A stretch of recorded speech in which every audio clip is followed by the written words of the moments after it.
اکثریت مسلمانوں کی مومن نہیں ہے، مسلم ہے۔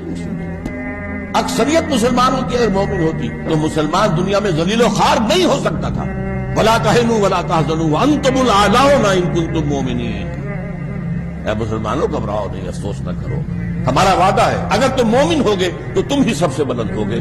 تو آج تو ہم بلند نہیں ہیں، بلند تو امریکہ ہے، بلند تو برطانیہ ہے، بلند تو یورپ ہے، یورپین یونین ہے، چائنا ہے، رشیا ہے۔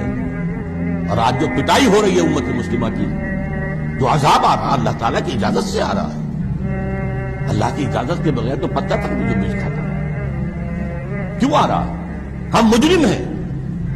ہم نے آزاد ہونے کے بعد آج تک کسی مسلمان ملک میں اسلامی نظام قائم نہیں کیا، دین کو قائم نہیں کیا۔ جو آزاد ہوا اس نے یا قبلہ بنا لیا واشنگٹن کو یا بنا لیا ماسکو کو،